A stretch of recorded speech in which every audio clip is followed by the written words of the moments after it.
This week, on the Myths and Legends podcast, it's the first part of the story of Arrow-Odd, a legendary Viking warrior. You'll see why it's somehow a bad idea to steal a culture's sacred artifacts and then throw them in the river. And that if a moderately drunk Viking with a stick doesn't want to hear what you have to say, maybe just don't tell him what you have to say.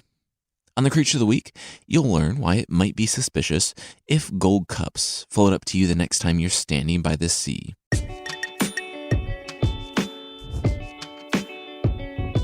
This is the Myths and Legends podcast, episode 31A, Odd Man Out.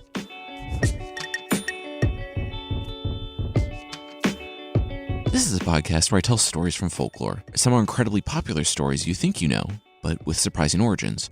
Others are stories you might not have heard, but really should. Okay, so we're back in the Icelandic sagas, and these are clearly legendary and not really historical, though they take place in actual locations.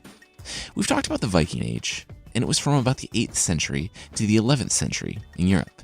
The stories of the Volsungs and Ragnar Lothbrok took place in this time period, but as you'll quickly see, this story is told much later in the Viking Age.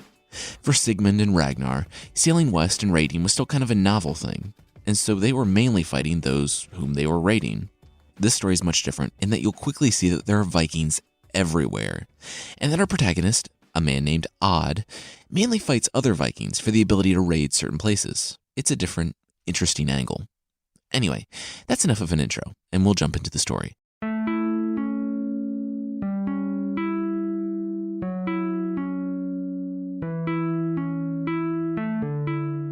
Odd hated witches. He told his foster father that he didn't want anything to do with the sorceress. He didn't care for any of that nonsense. Magic, prophecies, sacrifices to the gods. He trusted his own strength and little else. Odd hated witches, and his foster father had invited a witch to dinner. That's why, instead of attending dinner, he had so much to drink that he had to lay down on a nearby bench. The sorceress would go to feasts and use her second sight to tell people how they would die and what the weather would be like the following year. This part-time practitioner of the dark arts and part-time meteorologist told Odd's foster father that he would live in honor until his old age. She told Odd's foster brother, Osmund, that he wouldn't live until old age, but everyone would consider him a brave man and a great warrior. She told the prophecies of everyone else at the table, and then paused. She turned to Odd's foster father. "Is this everyone in your household?" "Yes," he replied, but she just kept looking at him. I think, no, it's not everyone," he finally admitted. "I see a man lying under his cloak on the bench over there," the sorceress said. She heard a groan from underneath the cloak. "Shut up," Odd said. He was trying to sleep, and furthermore, if the witch said one word about him, he would smack her in the face with the stick he held in his hand. He didn't believe any of this nonsense. "I'm gonna speak all the same," the witch said, "so you better listen." Odd tightened his grip on the stick. She said that even though Odd would roam far and wide, he would still be cremated here, because Odd was destined to be killed by his favorite horse, Faxi. That wouldn't be for some time, though. Odd would wander from land to land for 300 years, be the greatest of men. Still, that black-maned horse, Faxi, would be the death of him. Odd swore at the witch for making the prophecy, but she just sat there with a smug look on her face as Odd threw off the cloak, walked over to her with his stick in hand, and did exactly what he said he would do and smacked her across the face with it. Surprised and bloody, she gathered up her things and attendants and left. Later that night, Odd and his foster brother, Osmund, stood by Odd's favorite horse, named Faxi. They led the horse out, tied it to a tree, and dug a large pit. Odd hated the sorceress for saying what she had said, but he couldn't know the prophecy and not react to it. They finished, and the pit stared at them ominously. Odd went and untied Faxi, his favorite horse. He did it with a long knife, and it was quick. He didn't want the creature to suffer. Afterward, he pushed his horse into the pit, and he and his foster brother piled boulders on the horse's body until the sun started to rise. When they finished, there was a big mound. Odd looked at the mound and said, "It seems to me I've cheated my destiny. There's no way that horse can kill me now." He and Osmond walked back home. Upon arrival, he demanded ships from his foster father. He was leaving. If it was said he would be cremated here, well, then he would never come back here. Also, he was taking Osmond with him, as payback for inviting the witch to dinner. Odd hated witches, after all. Odd and Osmond left later that month, and Odd went to see his actual birth parents for the first time in his life. You see, years ago, Odd's parents had been traveling throughout Scandinavia. While on that trip, Odd's foster father had shown Odd's biological father, whose name is Grim, great hospitality. In exchange for the warm welcome, Grim had told his host that he could ask for anything. The man decided to go for a very big ask and wanted to become the foster father to his guest's baby that was literally hours old. Grim was stuck, having offered his host anything he wanted, and so the baby, named Odd, was left behind when his parents sadly went home. Years passed, and the biological parents apparently never came to visit, though Odd knew of their existence. When it was time for Odd to leave his foster father, he might as well go see, once and for all, the parents that he had never known. When he went home, Odd was warmly received, and his father, Grim, was proud of the boy. Also, really quickly, Grim's full name is Grim Hairy Cheeks, which is really far up there for great names on this podcast. Odd learned that he had a full brother and a cousin who were about to set out on a typical Viking raid. Odd convinced his newly discovered relatives to let him come along, but as they were about to leave, Odd's father, Grim Hairy Cheeks, stopped him. He said he noticed that Odd carried only a bow and a black quiver full of arrows. Grim called his son into the longhouse and presented him with 3 arrows. These were called Gusir's gifts, and they were magic, and they flew on their own accord, out of the bowstring and back again, so that Odd would never need to go searching for them, or really have to aim them at all. They were fashioned by dwarves, and they could pierce anything. Odd looked at the arrows. This was actually a really amazing gift, and it said that he and his biological father parted as the best of friends. The trio and their men made a stop in Lapland, which is northern Sweden or Finland. On that stop, Odd stayed with the ships while his brother and cousin robbed huts and did all the horrific things Vikings did on their raids.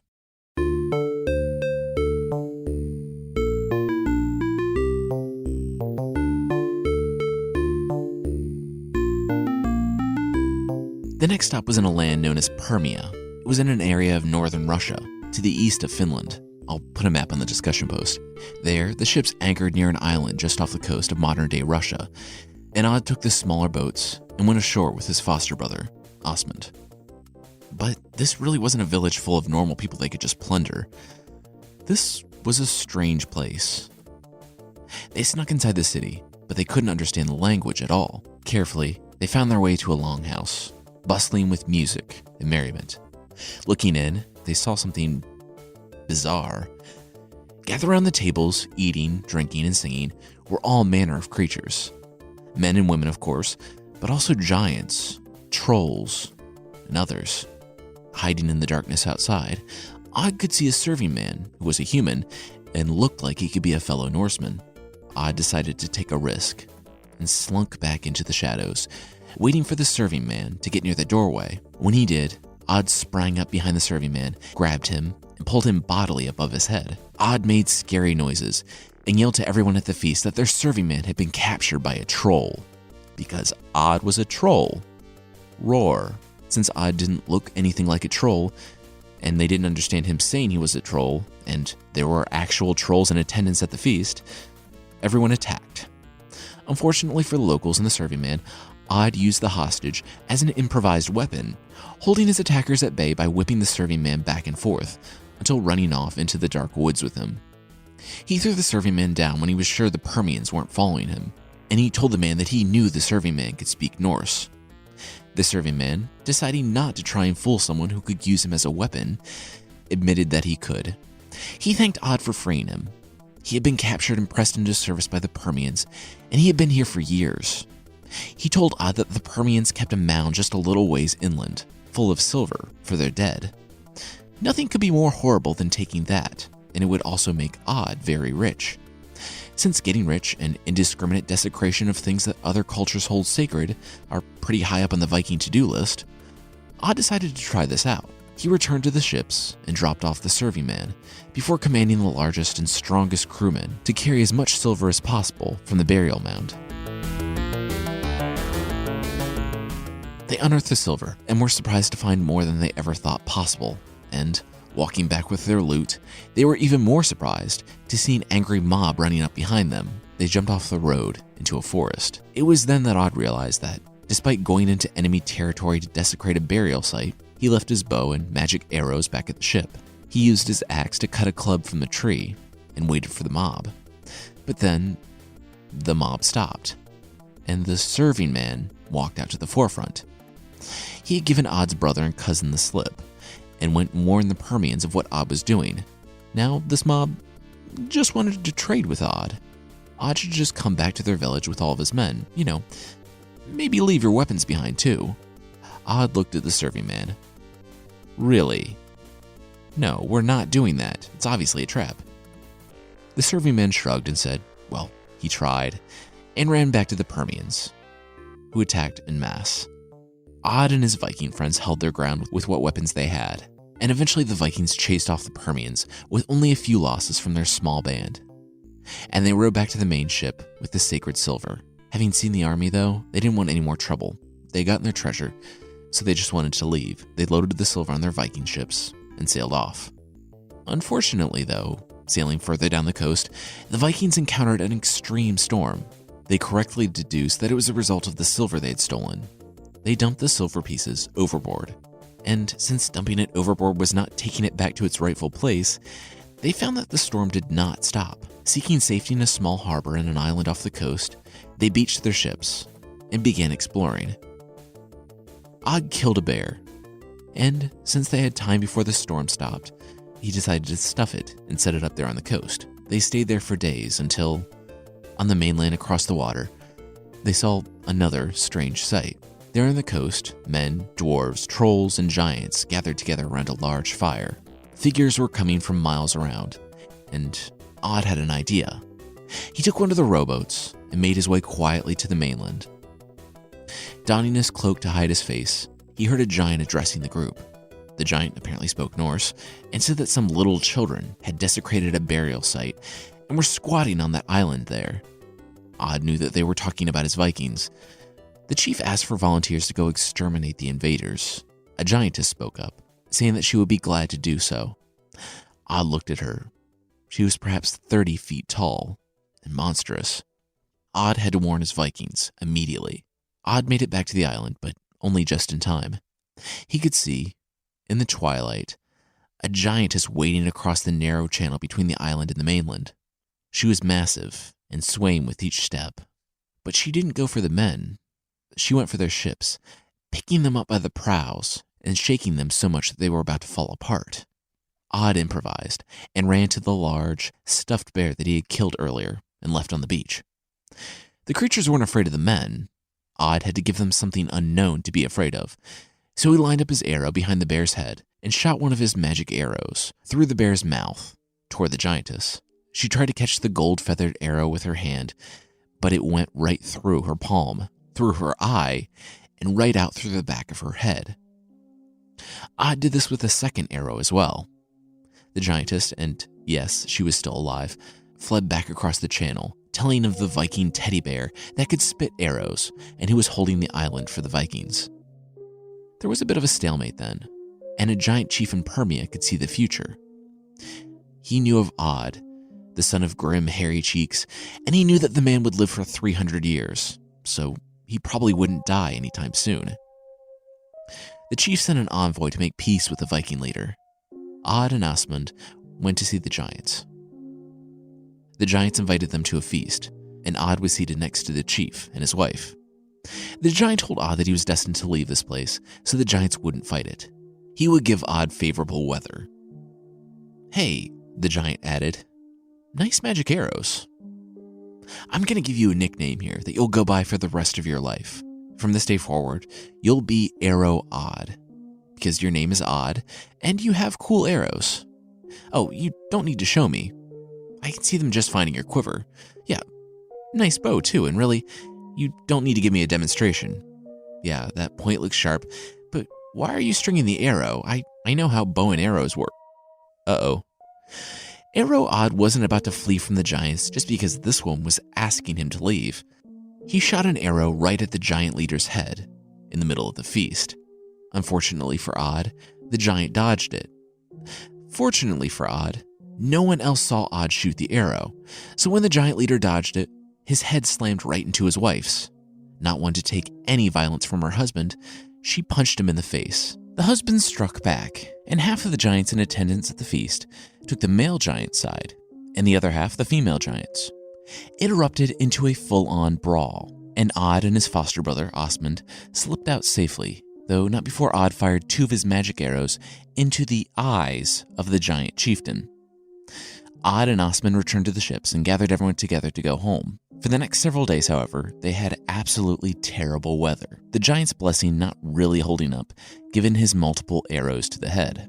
They raided more to kill time, and finally returned home with a respectable sum. Arrow-Odd's reputation as a giant slayer, or at least a giant maimer, preceded him. Already, he was growing into a legend in his own time. As a quick note, too, that was sort of a glib way to talk about Arrow-Odd's name, but all the versions of the story I could find say essentially that. I've also found that Arrow-Odd could mean arrow's point, so that gives it a bit more weight than just saying his name was such because he had cool arrows. We'll learn that the past doesn't stay there, even for a legendary Viking, and that this raid on Permia will be the thing on which he will build his legacy. It will also be the thing that will destroy his world and bring him immeasurable pain. Right after this. Do you want to live like a medieval king or queen and have great books read to you? Well, Audible.com is the perfect way to do just that. They provide over 250,000 titles from publishers, broadcasters, entertainers, magazine and newspaper publishers, and business information providers, and you can listen to the books wherever. Their app is free, and it works on iPhones, iPad, Android, Windows Phone, Kindle Fire, and over 500 MP3 players. And with Audible, you own the books, so you can access your books anywhere and anytime, right from your smartphone. Also, if you decide you don't like the book you chose, no worries. You can exchange any book you aren't happy with for another title, anytime, no questions asked. I became an Audible subscriber years ago, and I've listened to a few books by them, like The Stand from Stephen King, which was a great value at 47 hours long. I've also listened to Dune by Frank Herbert and others. As someone who reads from a script now for a living, I'm always impressed by how good the professional narrators are. Also, I looked into it, and some of them actually have actors that read the books.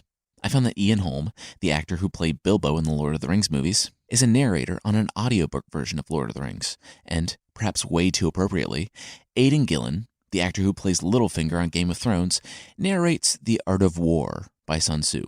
For listeners of this podcast, Audible.com is offering a free 30-day trial membership. Go to audible.com/myths today to start your free trial. Again, you can show your support for this podcast and get a free 30-day trial at audible.com/myths.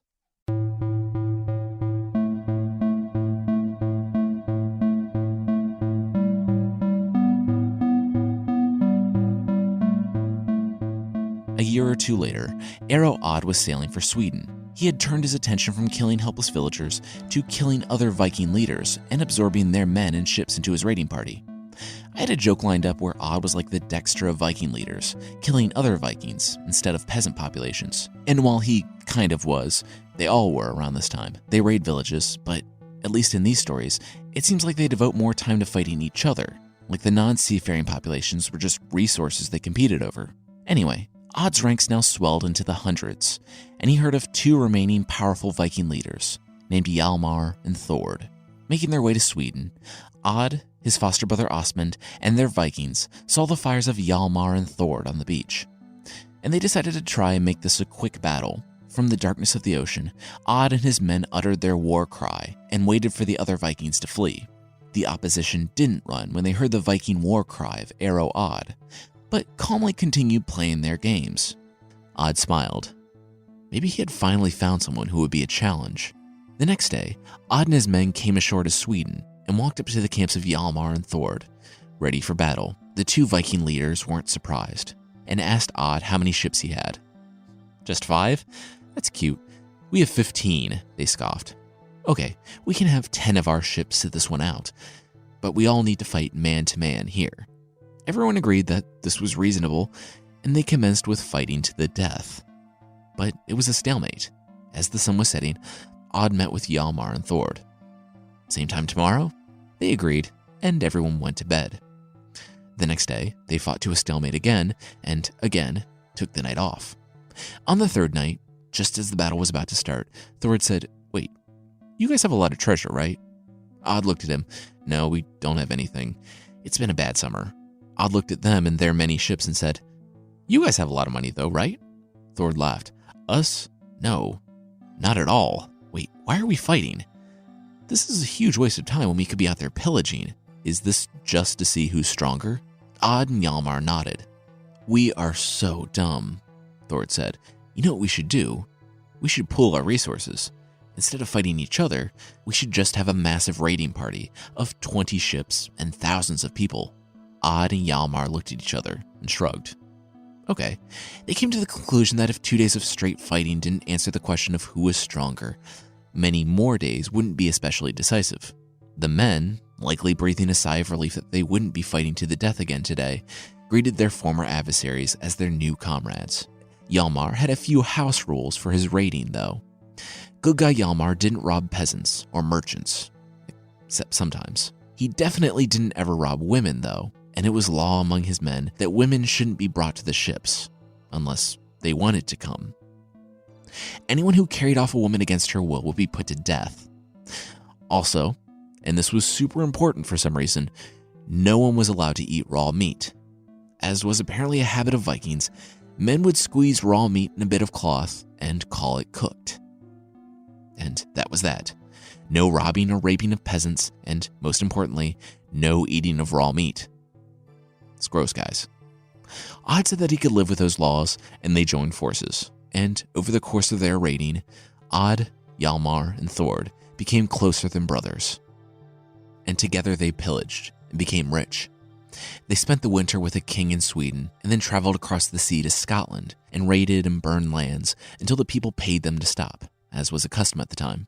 They sailed to the Orkney Islands, and if that name sounds familiar, well, it's where our old friend King Lot ruled in the Arthurian legends, roughly 500 years prior. They stayed there through the winter and then went pillaging throughout Ireland. Now, a number of things happen here. Osmond, Odd's foster brother, took an arrow to the chest while they were walking through a forest in Ireland. This was a rough loss for Odd, as Osmond was someone with whom he had grown up on that small island farm. Odd had taken Osmond from his home, and now he had been killed in a foreign land. As the life faded from his brother's eyes, Odd thought about the prophecy of the witch, the one that had caused him to leave his home. Osmond had died young, she was right about that, and he had gained more renown and glory than he ever could have hoped for. Prophecy or no, though, someone had committed this murder, and Odd flew into a rage and killed many, many people before a woman convinced him to stop, saying she'd make a magical shirt for him if he came back in exactly 1 year. He did stop, and he did come back. He gained the magical shirt that, like the scabbard for Excalibur, meant that he wouldn't lose any blood or take serious injuries while he wore it. Odd married the woman who made him the magical shirt, and he stayed in Ireland for 3 years, his Vikings protecting Ireland from the other Vikings. He and his wife had a daughter, but Odd left both the baby and his wife when the Vikings went raiding in England, killed a king, and headed back to Norway. In Norway, Odd's past will finally catch up with him. Right after this. This episode is brought to you by Loot Crate. Loot Crate is a monthly subscription box service for cool geek and gamer items and pop culture gear. Basically, if you enjoy listening to a podcast about myths and legends that makes probably too many unabashedly nerdy references, check out Loot Crate. It's less than $20 a month, and you get 4 to 8 things that include apparel, collectibles, unique one-of-a-kind items, and even licensed things from franchises like Star Wars, Marvel, Doctor Who, The Legend of Zelda, and others. Loot Crate is more than just a subscription service, though. It's an entire community of fans that share their experiences with each other around the unboxing of each month's crate. And Loot Crate guarantees $40 in value in each crate, and sometimes it's a lot more. Every month there's a different theme, and everything is curated around that theme. It's May, so that means there's a new box coming out. The onslaught of big summer blockbusters makes this the perfect time to celebrate some of pop culture's unstoppable, unrelenting, and unbeatable characters and things. In the May box, there's something you can carry, something for your kitchen, and a cool figure to go with a monthly t-shirt and pin. This box will have Marvel items, plus Warcraft and Dragon Ball Z, making this crate more powerful than a Viking warrior wearing a shiny magic shirt. You only have until May 19th at 9 p.m. Pacific to subscribe and receive this month's crate. And when the cutoff happens, that's it. It's over. So go to lootcrate.com/legends and enter code LEGENDS to save $3 on your new subscription today.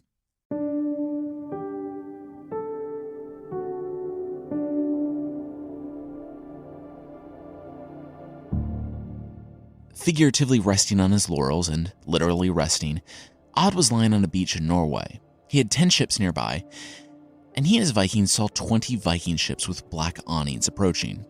Seeing as they had just killed nearly everyone of any renown, they weren't really worried about the incoming Vikings. They became slightly more concerned as the opposition began getting into smaller rowboats off every ship, and even more concerned when they landed on the beach and did not want to talk. Odd, Thord, and Hjalmar barely reached their weapons in time, and it was the hardest fight of their lives. Though their fellow crewmen rushed to their aid, only a small force of Vikings had been relaxing on the beach. The attackers were too strong, and Odd's men ran to the escape boats. Only 2 boats made it out alive, and the 2 boats fled for their lives. In their escape, they came upon 2 ships bearing the same black awnings. Hjalmar voted to pass subtly by without saying a word, but Odd wouldn't have it. That would be too cowardly. Instead, he called out to the pair of ships, asking who was in charge. And he heard laughing. "He is called Ogmund," the voice said, and the man threw back the canopy. "And I am he." Odd, who in his storied life had seen many things, gasped when he saw Ogmund. He was a large man, if you could even call him that, and all that Odd could see on his face was his teeth and his eyes. He had one sole tuft of black hair sitting directly above his forehead, and around him were 7 others who looked just like him. "Wow," Odd said. "I've never seen an uglier looking man." "And who's this that finds fault with me?" Ogmund said. "Odd's the name." The smirk on Ogmund's face faded, and he looked at Odd intensely. "The same Odd that went to Permia a long, long time ago?" "The very same," Odd said, proud of his legacy of having sunk the silver, cursed the area to storms, and having started a deadly brawl at the feast. "I've spent most of my life looking for you," Ogmund said. "And what do you have in mind?" Odd questioned. At this point in his life, he was used to enemies, whoever they were, coming for him. He rolled his eyes. This Ogmund, though ugly, was nothing new. "Where do you want to fight? By land or by sea?" Ogmund challenged. "Cutting right to it then," Odd thought. "Very well," he said. "By sea." Ogmund's face curled into a smile. He looked at Odd like a hungry animal, as the 7 men who looked like him commanded the other ships. The 4 ships, 2 led by Odd and 2 led by Ogmund, clashed together. Ogmund immediately leapt aboard Odd's ship and began stabbing at him with his spear. His relish turned to rage when he saw that, somehow, his spear wasn't piercing the Viking's shirt. Ogmund's 7 ugly friends spread out among Odd's Vikings and cut them down, while Thord, Hjalmar, and a small group of men cut down Ogmund's Vikings. Odd kicked Ogmund off of him, got to his feet, and was surprised when, trying to stab downward at the man, or whatever he was, Odd couldn't pierce his skin with his long knives. Ogmund pushed Odd away, and the creature jumped back to his own ship, and his own Vikings continued aboard Odd's ship. Soon, it was just Odd, Hjalmar, and Thord back to back to back, fighting off Ogmund's men. All of their own Vikings were dead. Soon, it was just the trio, and Ogmund and his 7 ugly friends, but the creatures stepped back off the ship and onto their own. Odd didn't know why, but Ogmund and his friends were leaving. He would have yelled at them to come back and face him, but looking at himself surrounded by hundreds of dead men, he didn't really want them to come back. Odd, Hjalmar, and Thord, the 3 sworn brothers, relaxed their arms. The enemy was gone, but what had happened? In a day, they had lost nearly half of their Vikings, and they didn't even know their attackers. They couldn't even pilot the ship to the shore. They had to anchor it and take the small rowboat. The 3 commanders just sat in stunned silence as they rowed ashore, hearing only the gentle waves lapping against the side of the boat. They still had 10 ships nearby, and Hjalmar volunteered to go get them. Night was falling, and they built a fire. Odd went to go find more firewood, and Thord stayed where he could keep an eye on the ships docked out in the bay.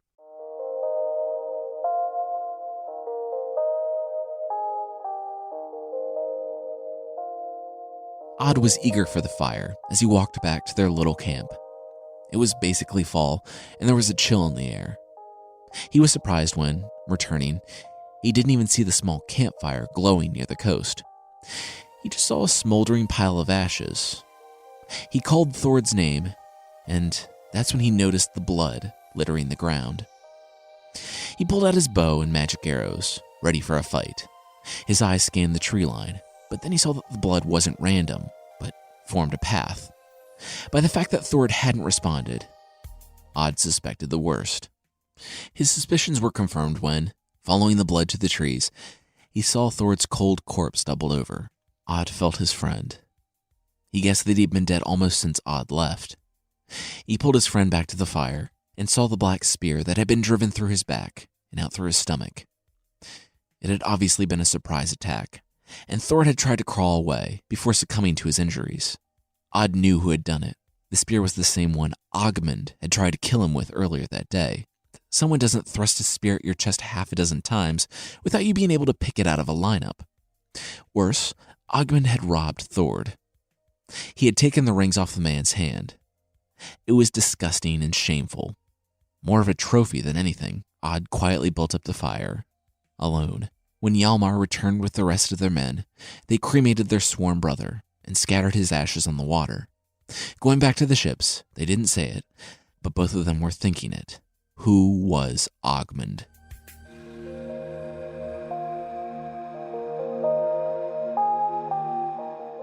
As we know, Odd had left Permia in a near-complete disarray. Storms ravaged the land. The silver was gone, and the brawl that Odd had sparked at the feast spilled out into the streets, and soon fires and fighting destroyed much of the region. The king of Permia knew that they must find someone to take revenge for the land, but no mere person could do it, as Odd had even bested the giants. To fight this Viking monster, they must do something far more monstrous. Of course, that involved sleeping with an ogress. The king and some of his men went to the forest and found a large ogress named Grimhild, though not the Grimhild we saw in the Volsung episodes. Seriously though, if you ever meet a Grimhild in real life, just run the other way. The ogress was massive and had the head of a woman, but the further down you got on her body, the more animal-like she became, with large talons and a thick T-Rex-like tail. It said that they filled her up with magic. However that worked, and the king slept with her. Together, they conceived Ogmund. We've already talked about what he looked like, but he was enchanted from birth. He was raised with an intense hatred for Arrow-Odd, the man that had come and destroyed their land. They drilled it into the head of young Ogmund that it was his destiny to kill Odd and avenge his people. At 7, he was already the size of a normal man and several times stronger, and he was sent away to Finland to learn magic and sorcery. Upon returning, he found that his land had, again, been conquered by Vikings. This group hadn't completely destroyed Permia, just demanded tribute. Ogmund found the intruders' ships and joined the crew.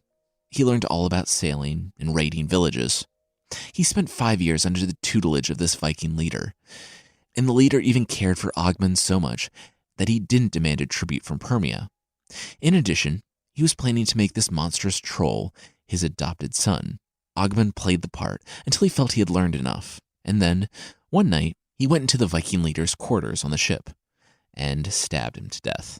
He tried to hide it too, which was especially bad. If you've listened to the Volsung episodes, you know that, as a Viking, you could kill people. You could even murder them. There wasn't actually a distinction between murder and manslaughter. You just couldn't do it in secret, and you had to pay the Were Guild afterward, or the hefty man price, for killing someone. It was a fine. Murdering someone and then trying to hide it was a very shameful thing to do. Throw in some father figure betrayal, and you can see the type of person that Ogmund was said to be.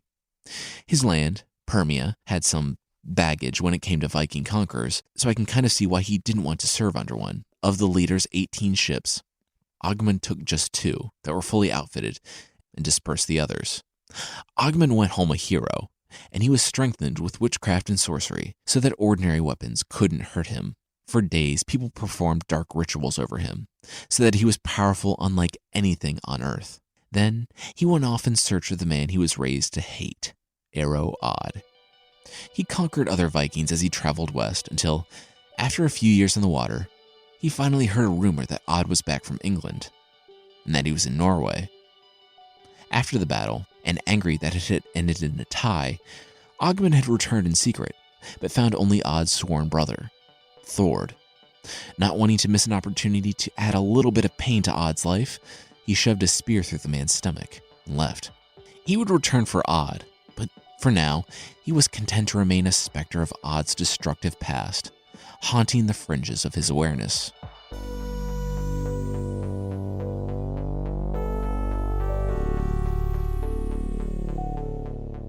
After years of unmitigated success, tragedy followed Odd after this first confrontation with Ogmund. He and Hjalmar, the only other commander he had left, fought Viking berserkers, and Hjalmar fell too. Such was the life and death of a Viking warrior.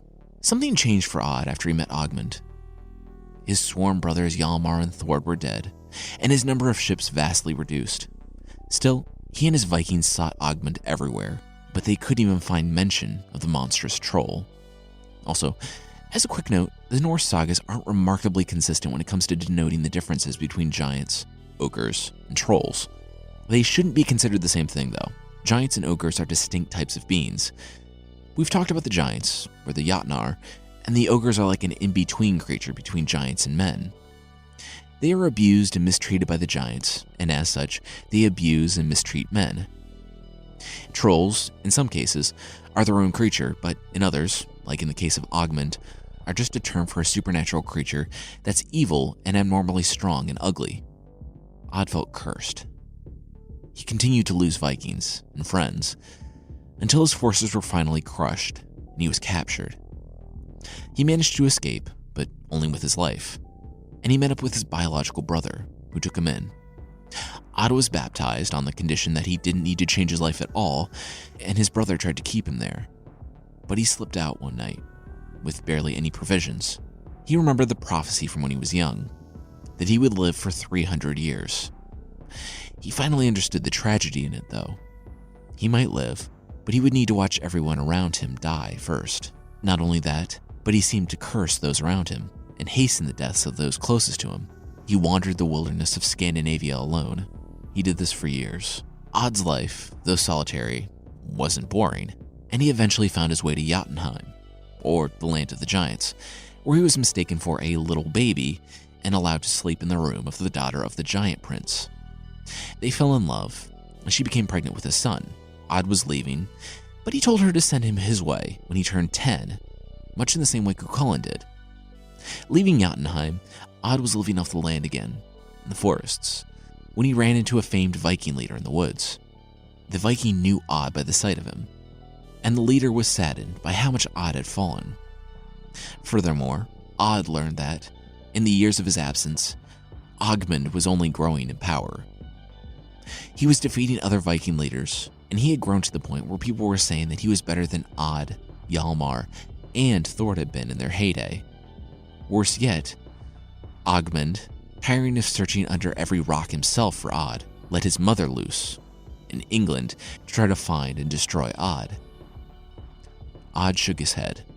Ogmund's existence was his fault, and it was shameful to keep hiding out and living the life of a vagabond, no matter what Odd's justification.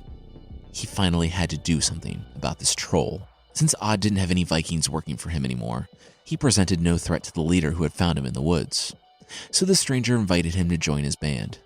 Odd agreed. He took the pledge to become blood brothers, and the captain, named Redbeard, asked Odd where he wanted to go. Odd had been wandering for too long. He wanted to strike a blow at Ogmund. He wanted to go to England.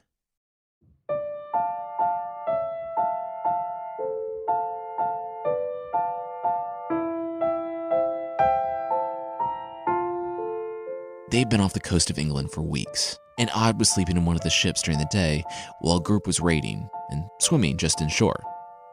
Just then, they heard a horrifying roar inland.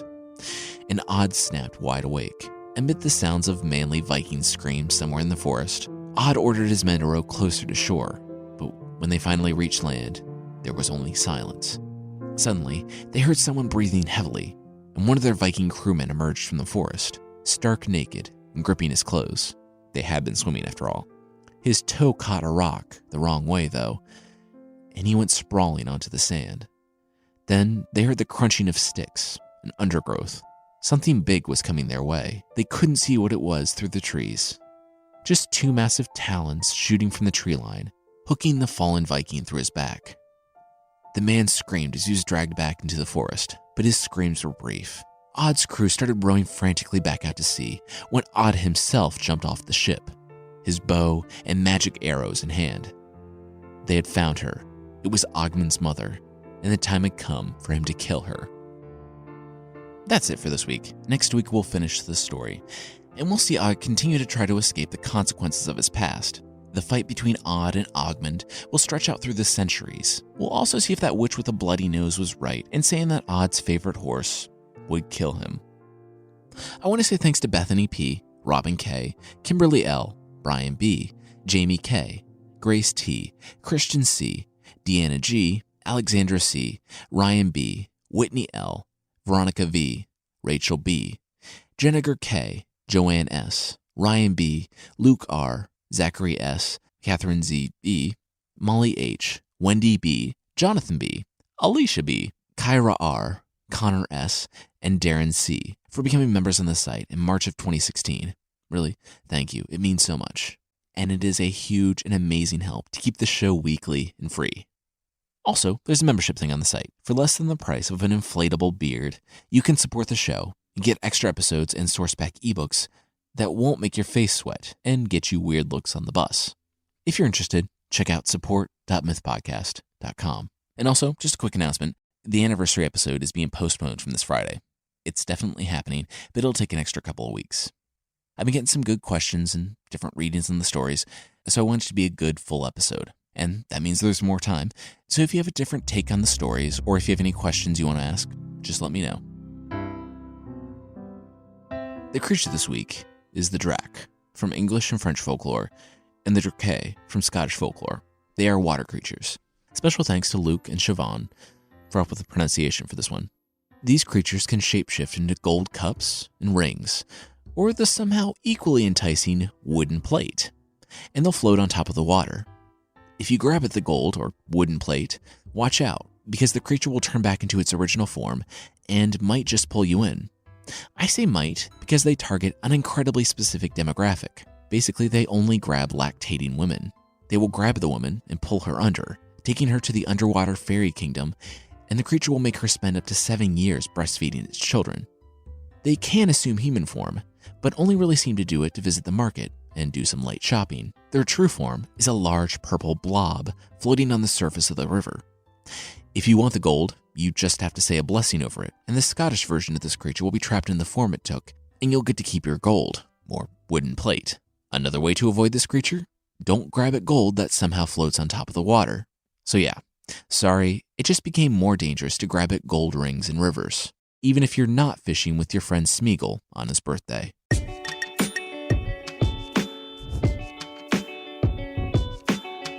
That's it for this week. The theme song is by the band Broke for Free, and the Creature of the Week music is by Steve Combs.